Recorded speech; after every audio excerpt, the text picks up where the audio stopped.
ഡിപ്രഷനിൽ നിന്നെല്ലാം ഒരു ചേഞ്ചിന് വേണ്ടി ഒരു ട്രക്കിങ്ങിന് പോവുകയാണ് അവൾ. ടോമിയുടെ ലക്കി കോമസ് മാത്രമേ ഇപ്പോൾ അവൾക്ക് കൂട്ടുള്ളൂ. ഓസ്ട്രേലിയയിലെ വലിയൊരു വനത്തിലേക്കാണ് യാത്ര പോകുന്നത്. അവിടേക്ക് പോകണമെങ്കിൽ എൻട്രൻസ് ഓഫീസിൽ രജിസ്റ്റർ ചെയ്യണം. അവൾ അവിടേക്ക് എത്തുമ്പോൾ കാണാതായവരുടെ കുറെ ചിത്രങ്ങൾ അവിടെ തൂക്കിയിട്ടിട്ടുണ്ട്. അവരെല്ലാം ട്രക്കിങ്ങിന് പോയവരാണ്. അവിടേക്ക് ഒറ്റയ്ക്ക് ആരും പോകാറില്ല. പോയവരിൽ പലരും മിസ്സിംഗ് ആണ്. ഓഫീസർ ഇത് പറഞ്ഞെങ്കിൽ അവളുടെ തീരുമാനത്തിന് മാറ്റമൊന്നും ഉണ്ടായിരുന്നില്ല. അവൾ ട്രക്കിങ്ങിന് ആവശ്യമായ സാധനങ്ങൾ വാങ്ങാനായി ഗ്യാസ് സ്റ്റേഷനിലേക്ക് എത്തുമ്പോൾ അവിടെ കുറച്ച് വേട്ടക്കാരായ ആളുകൾ അവളെ ശല്യം ചെയ്യുന്നു. അതിൽ നിന്ന് അവളെ രക്ഷിക്കുന്നത് ബെൻ എന്ന് പറഞ്ഞൊരാളാണ്. എന്നാൽ അവനോടും വലിയ അടുപ്പമൊന്നും കാണിക്കാതെ സാധനങ്ങളും വാങ്ങി അവൾ തിരികെ വണ്ടിയിലേക്ക് എത്തി. പക്ഷേ ഇപ്പോൾ GPS ഒന്നും വർക്കാവുന്നില്ല. ആ ലക്കി കോമ്പസും വർക്കാവുന്നില്ല. സഹായത്തിന് വേണ്ടി അവൾ ബെന്നിനോട് വഴികൾ ചോദിച്ച് മനസ്സിലാക്കി. അവൾക്ക് അഡ്വഞ്ചർ ഇഷ്ടമായതുകൊണ്ട് അതിനനുസരിച്ചുള്ള വഴിയാണ് ബെൻ പറഞ്ഞു കൊടുക്കുന്നത്. കമ്പനിയായിട്ട് പോകാം, തനിച്ചാരും അവിടേക്ക് പോകാറില്ല. ബെൻ ഇങ്ങനെ പറഞ്ഞെങ്കിലും അവൾ ആ വാക്കിന് വില കൊടുക്കാതെ അവിടെ നിന്നും പോന്നു. ഒരുപാട് യാത്ര ചെയ്ത് അവൾ ക്ഷീണിച്ചിരിക്കുന്നു. നേരെ ഒരുപാട് രാത്രി ആയതുകൊണ്ട് സേഫ് ആയിട്ടൊരു സ്ഥലം അവൾ കാട്ടിൽ കണ്ടെത്തി. അവിടെ ക്യാമ്പ് ചെയ്യാമെന്ന് വിചാരിച്ചിരിക്കുമ്പോഴാണ് ഗ്യാസ് സ്റ്റേഷനിൽ കണ്ട വേട്ടക്കാരുടെ രംഗപ്രവേശം. അവിടെ വന്ന് വീണ്ടും അവളെ ശല്യപ്പെടുത്താൻ തുടങ്ങി. എന്നാൽ അവൾ അവരോട് വഴക്കിനൊന്നും പോയതേയില്ല. ഒരു പെപ്പർ സ്പ്രേയും കയ്യിൽ കരുതി അവൾ ആ വണ്ടിക്കകത്ത് തന്നെ ഇരുന്നു. കുറെ സമയത്തിന് ശേഷം വേട്ടക്കാർ കൊണ്ടുവന്ന മാനിനെയൊക്കെ പാകം ചെയ്ത് കഴിച്ചിട്ട് അവളെ ശല്യപ്പെടുത്താതെ വേഗം അവിടെ നിന്നും പോയി. ഇനി ശ്രദ്ധിച്ചിരുന്നു, കഥയുടെ ഗതി ഇവിടെ നിന്ന് മാറാൻ പോവുകയാണ്. വേട്ടക്കാരൊക്കെ പോയി അവൾ സുഖമായി ഉറങ്ങി. നേരം വെളുത്തപ്പോൾ അവൾ ആവശ്യ സാധനങ്ങളെല്ലാം എടുത്ത് കയാക്കിംഗ് ആരംഭിച്ചു. അതിസാഹസികത നിറഞ്ഞ ആ കയാക്കിംഗ് അവൾ ആസ്വദിച്ചു. അങ്ങനെ കുറേ ദൂരം ചെന്നപ്പോഴാണ് അവൾ എൻട്രൻസ് ഓഫീസിൽ കണ്ട പലരുടെയും പേഴ്സും ഫോട്ടോസും ഒക്കെ അവിടെ ഒരു മരത്തിൽ തൂക്കിയിട്ടിരിക്കുന്നത് കാണുന്നത്. ചെറിയൊരു ഭയം ഉള്ളിൽ തോന്നിയെങ്കിലും അവൾ യാത്ര തുടർന്നു. രാത്രിയായി ഒരു ടെന്റ് അടിച്ചു. നനഞ്ഞ വസ്ത്രങ്ങൾ ഉണക്കാൻ വേണ്ടി ഒരു മരച്ചിലയിൽ തൂക്കി. വിശപ്പടക്കാനായി അവൾ ആ ഗ്യാസ് സ്റ്റേഷനിൽ നിന്ന് വാങ്ങിച്ച ഉണങ്ങിയ മാംസം കഴിച്ചു. ബീഫ് ജെർക്കി, ഞങ്ങളുടെ നാട്ടിൽ അതിന് ഉണക്കിറച്ചി എന്നൊക്കെ പറയും. അങ്ങനെ ആ ദിവസം ഉറങ്ങി. നേരം വെളുത്തു നോക്കിയപ്പോൾ ഉണക്കാനിട്ട ഡ്രസ്സും ബാഗും ഒന്നും കാണാനില്ല. അവൾ തിരികെ ടെന്റിലെത്തി നോക്കുമ്പോൾ ഒരു അതിഥി മാത്രമുണ്ട്. ഫോണും മാപ്പും ഒന്നും കാണാനില്ല. അവിടെ എത്ര തിരക്കിയിട്ടും കാര്യമൊന്നും ഉണ്ടായില്ല. അപ്പോഴാണ് അവൾക്ക് ഇന്നലെ വന്ന വഴിയിൽ ആൾതാമസം ഉള്ളതുപോലെ തോന്നിയ ഒരു സ്ഥലം ഓർമ്മ വന്നു. എന്തെങ്കിലും സഹായം കിട്ടുമെന്ന് പ്രതീക്ഷിച്ച് അവൾ അവിടേക്ക് വേഗം പോയി. കുറെ അലഞ്ഞൊടുവിൽ ആ ഷെഡ് കണ്ടെത്തി. നോക്കുമ്പോൾ ഒരാൾ ചൂണ്ടയിടുന്നുണ്ട്. അവൾ വിളിച്ചപ്പോൾ തന്നെ അയാൾ കയറി വന്നു. അത് വേറെ ആരുമായിരുന്നില്ല, ബെന്നായിരുന്നു. അവൻ അവളെ കണ്ടതിലുള്ള സന്തോഷം അറിയിച്ചു. ശേഷം അവൾ പറഞ്ഞ കാര്യങ്ങളെല്ലാം കേട്ടപ്പോൾ തന്റെ കയ്യിൽ എക്സ്ട്രാ കുറച്ച് സാധനങ്ങളുണ്ട്, അത് അവൾക്ക് കൊടുക്കാമെന്ന് ബെന്ന് പറഞ്ഞു. പിന്നീട് അവന്റെ നിർബന്ധത്തിന് വഴങ്ങി അവൻ പാകം ചെയ്ത മീനൊക്കെ അവൾ കഴിച്ചു. കൂടാതെ അവൾ വാങ്ങിയ ബീഫ് ജെർക്കിയില്ലേ, അത് ബെന്നാണ് ഉണ്ടാക്കുന്നത്. അതവന്റെ അമ്മയുടെ റെസിപ്പിയാണത്രേ. അതുകൊണ്ട് അമ്മയുടെ പേരാണ് അതിനിട്ടിരിക്കുന്നത്. ബെൻ ഇങ്ങനെ പറഞ്ഞുകൊണ്ടിരുന്നതും അവളുടെ മുഖം ഭയം കൊണ്ട് ചുവന്നു. കാരണം അവന്റെ കയ്യിലിട്ടിരിക്കുന്നത് സാക്ഷയുടെ ബാൻഡാണ്. തന്റെ സാധനങ്ങളെല്ലാം അവനാണ് എടുത്തിരിക്കുന്നതെന്ന് അവൾക്ക് മനസ്സിലായി. അവൾ അവിടുന്ന് വേഗം ഓടി രക്ഷപ്പെടാൻ തുടങ്ങുമ്പോഴേക്കും അവൾ ആ ബാഗ് മുറ്റത്തേക്ക് വലിച്ചെറിഞ്ഞു. അവനകത്തുപോയി ഒരു ക്രോസ് ബൗ എടുത്ത് അവളുടെ നേർക്ക് ചാടി. അവൾ പേടിച്ചു നിൽക്കുകയാണ്. നിന്ന നിൽപ്പിലാണ് ബെന്നിന്റെ സ്വഭാവം മാറിയത്. നിന്നോട് ഞാൻ പറഞ്ഞതല്ലേ, തനിയെ ആരും ഈ കാട്ടിലേക്ക് വരാറില്ല എന്ന്. നിനക്ക് ഈ മ്യൂസിക് തീരുന്നവരെ സമയം തരാം.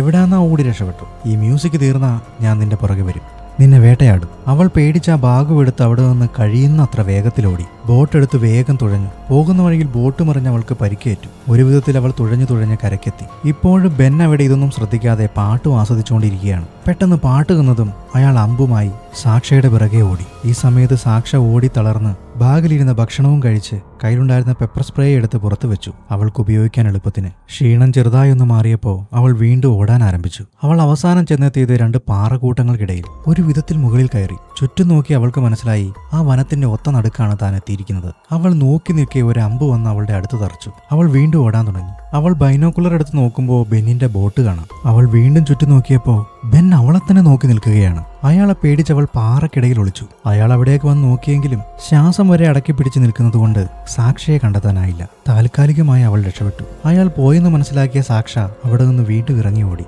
അവൾക്കിനി രക്ഷപ്പെടാൻ ബെന്നിന്റെ ബോട്ട് വേണം.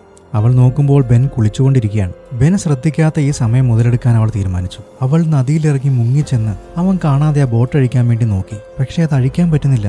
അവസാനം ആ ബോട്ട് കെട്ടിയിട്ട കുറ്റിയിൽ നിന്നും ആ ബോട്ട് അഴിക്കാൻ നോക്കിയതും അവളുടെ കാലൊരു കെണിയിൽപ്പെട്ടു. അവൾ തെറിച്ച് പുറകോട്ട് വീണു. അവൾ രക്ഷപ്പെടാൻ തുടങ്ങുന്നതിന് മുമ്പ് തന്നെ ബെൻ അവിടേക്കെത്തി. അവളെ പിടിച്ചു വലിച്ചിഴച്ചു. അവൻ ഉപദ്രവിക്കാൻ വേണ്ടി അടുത്തു വന്നതും പെപ്പർ സ്പ്രേ എടുത്ത് അവൾ മുഖത്തടിച്ചു. അവന്റെ കണ്ണു നീറി. അയാൾ മുഖം കഴുകാനായി ഓടി. എന്നാൽ അവൾ വീണ്ടും ട്രാപ്പിൽ നിന്ന് രക്ഷപ്പെടും മുമ്പേ അവൻ തിരികെ എത്തി. ക്രോസ് ബോ എടുത്ത് അവളുടെ നേരെ നീട്ടി. അവളെ ബന്ദിയാക്കി. അവൾ രാത്രിയിൽ മഴ നനയുമ്പോൾ അവൻ ഷെഡിനകത്ത് സുഖമായി ഉറങ്ങുകയാണ്. വല്ലാത്തൊരു വട്ടനാണ് ബെന്നെന്ന് അവൾക്ക് മനസ്സിലായി. പിറ്റേ ദിവസം ബോട്ടിൽ അതിക്രൂരമായിട്ട് വലിച്ചിഴച്ച് അവളെയും കൊണ്ട് അവൻ പോയി. ഒരു വലിയ ഗുഹയിൽ കെട്ടിത്തൂക്കിയിട്ടു. ഞെട്ടിക്കുന്ന കാര്യം എന്താന്ന് വെച്ചാൽ കാണാതായവരുടെ ബോഡികളെല്ലാം ആ ഗുഹയിൽ കെട്ടിത്തൂക്കിയിട്ടിട്ടുണ്ട്. അല്ലാതെയും കുറെ ബോഡികൾ ആ ഗുഹയിലുണ്ട്.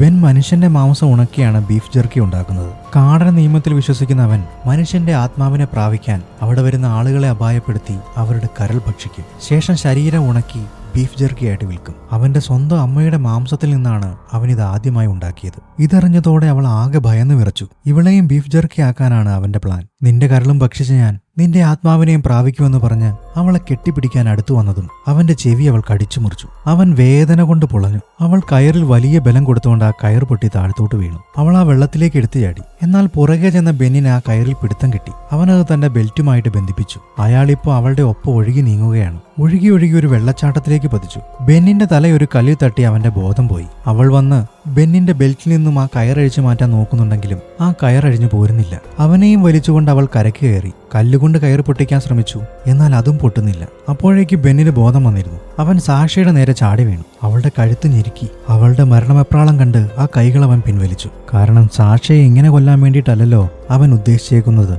അപ്പോഴേക്ക് ബെന്നിനെ അവൾ തള്ളിമാറ്റി. ഒരു വലിയ കല്ലെടുത്ത് അവന്റെ കാലിടിച്ചൊടിച്ചു. അവന്റെ എല്ല് പൊട്ടി. ബെന്നിനിപ്പോൾ നടക്കാൻ പറ്റുന്നില്ല. പോരാത്തതിന് അവന്റെ ചെവിയും മുറിഞ്ഞിരിക്കുകയാണ്. ഒന്നുകിൽ ബെന്ന് പരാജയം സമ്മതിച്ച് സാക്ഷയെ അഴിച്ചുവിടണം, അല്ലെങ്കിൽ സാക്ഷ ബെൻ മരിക്കുന്നവരെ അവിടെ നോക്കിയിരിക്കണം. രക്തം അധികം പോകുന്നതുകൊണ്ടും ഫംഗസ് ബാധ ഏക്കാവുന്നതുകൊണ്ടും ബെന്നിന് മരണം ഉറപ്പാണ്. ഇത് മനസ്സിലാക്കിയ ബെൻ സാക്ഷയോട് കാര്യങ്ങൾ പറയുന്നു. ഈ വലിയ മല കയറിയാൽ നമുക്ക് റോഡിലെത്താം. തന്നെ രക്ഷപ്പെടാൻ സഹായിക്കുകയാണെങ്കിൽ സാക്ഷയെ വെറുതെ വിടാമെന്ന് അവൻ പറയുന്നു. എന്നാൽ ഭർത്താവിനെ കൊന്ന പോലെ തന്നെയും പാറയുടെ മേളിൽ നിന്ന് താഴ്ത്തോട്ടിട്ട് കൊല്ലാനാണ് ഭാവമെങ്കിൽ നിന്നെയും ഞാൻ പിടിച്ചു വലിച്ച് താഴ്ത്തോട്ടിടും. നമ്മൾ ഒരുമിച്ചായിരിക്കും മരിക്കുന്നത്. അവനിത് പറയുമ്പോൾ സാക്ഷയ്ക്ക് മനസ്സിലായി തന്നെ പറ്റിയുള്ള എല്ലാ കാര്യങ്ങളും ബെന്നിനറിയാമെന്ന്.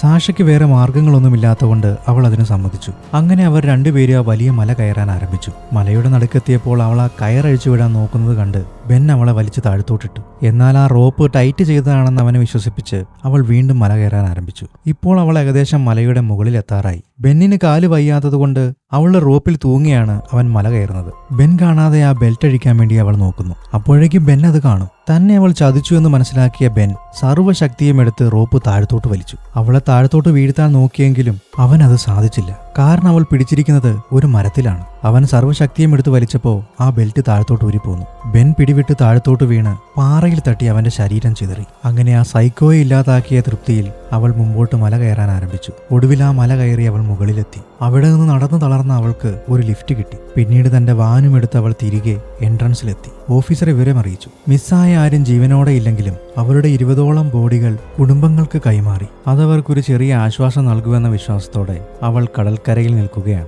ടോമിയുടെ മരണത്തിന് താനാണ് ഉത്തരവാദി എന്ന ചിന്ത അവളെ പലപ്പോഴും അലട്ടിയിട്ടുണ്ട്. അവൾ ആ ലക്കി കോമ്പസ് കടലിൽ വലിച്ചെറിഞ്ഞു. ഇനി ആ കുറ്റബോധം തനിക്ക് വേണ്ട. പുതിയൊരു തുടക്കത്തിലേക്ക് പ്രവേശിക്കുന്ന സാക്ഷയും കാണിച്ച് അപ്പെക്സ് എന്ന സിനിമ ഇവിടെ അവസാനിക്കുകയാണ്. എന്നാൽ നമ്മുടെ കഥകൾ ഇനിയും അവസാനിക്കുന്നില്ല. വീഡിയോ ഇഷ്ടമായാൽ കൂട്ടുകാർക്ക് ഷെയർ ചെയ്യുക. ചെറിയൊരു ചാനൽ ആയതുകൊണ്ട് നിങ്ങളുടെ സപ്പോർട്ട് ഉണ്ടെങ്കിൽ മാത്രമേ ഇനി മുന്നോട്ട് പോകാൻ പറ്റൂ. സബ്സ്ക്രൈബ് ചെയ്യുക. ഞാൻ അപ്ലോഡ് ചെയ്ത വീഡിയോകളിൽ നിങ്ങൾക്കിഷ്ടമുള്ള വീഡിയോസ് നിങ്ങൾ കാണുക. അപ്പോൾ എല്ലാവിധ നന്മകളും നേർന്നുകൊണ്ട് signing off. Mallu story ball.